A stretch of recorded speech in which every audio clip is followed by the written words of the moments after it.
All right, so I just want to do a quick video on my Princess Auto sandblast cabinet.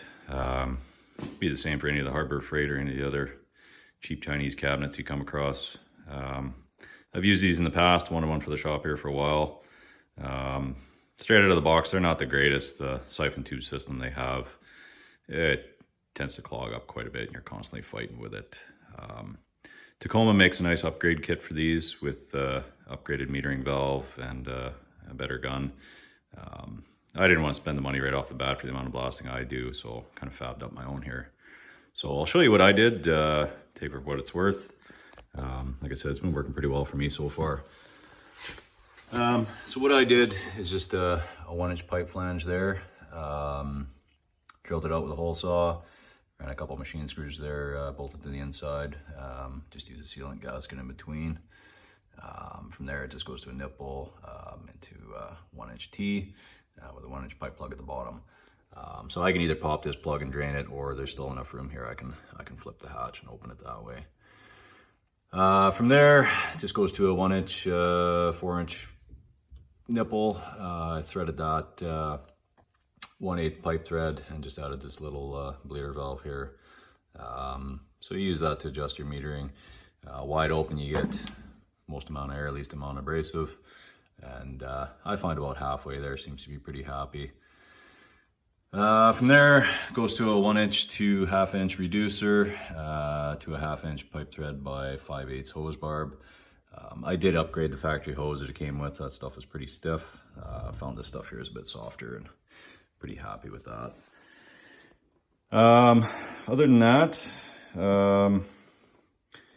despite my efforts to seal this thing up as best I could, it still leaks a bit of abrasive. I found the plastic door here has actually got a bit of a warp to it, so I found some heavier sealant tape at Home Depot there. It's about a 1/4 inch thick, seems to seal up a little nicer. So that definitely helped. And I did weld up a 2-inch ankle base with some heavy duty casters. That way on nice days I can wheel it outside, keep the dust down in the shop. Typically I'm running aluminum oxide abrasive here. It doesn't kick around a ton of dust. So just one other thing I'll quickly mention here. I've seen people going crazy, screwing around with changing out the shop back fittings, moving them, flipping the intake around there. I figured I'd run mine as is, see how it goes. I've had no issues so far as dust or sucking too much dust into the shop vac. I'm running a 6-horse rigid vac.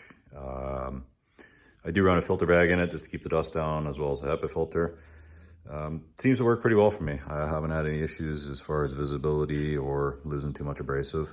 The nice thing with running these metering valve setups is I've only got maybe 3-4 cups of abrasive down there. You don't have to run the full 50-pound bag like you do with the siphon tube system. So like I said, maybe down the road I'll run into issues and need to modify that, but so far there's been no need to do any of that. There is a big cap in the back there. I keep both the caps in when I'm not using it, just keep the moisture out. Pop those up, fire up the vac, and seems to be working pretty well. I did upgrade the light in here. I didn't buy the Princess. They sell a fluorescent tube that goes in the back there.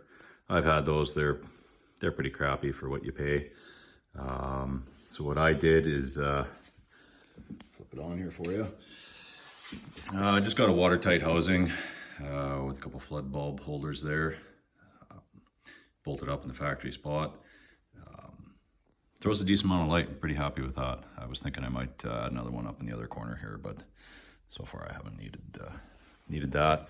And then I just used a 1/2-inch weather tight connector. And that threads straight into the back of the box that's mounted inside, so we don't get abrasive in that into all the wiring.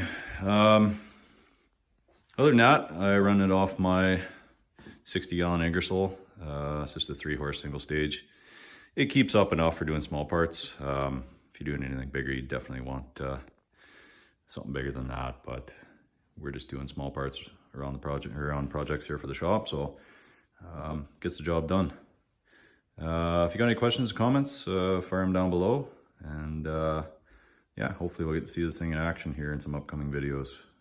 We're doing a few projects got another project to show you guys here shortly that I just picked up. So keep an eye out for that, subscribe to the channel, and have a good day.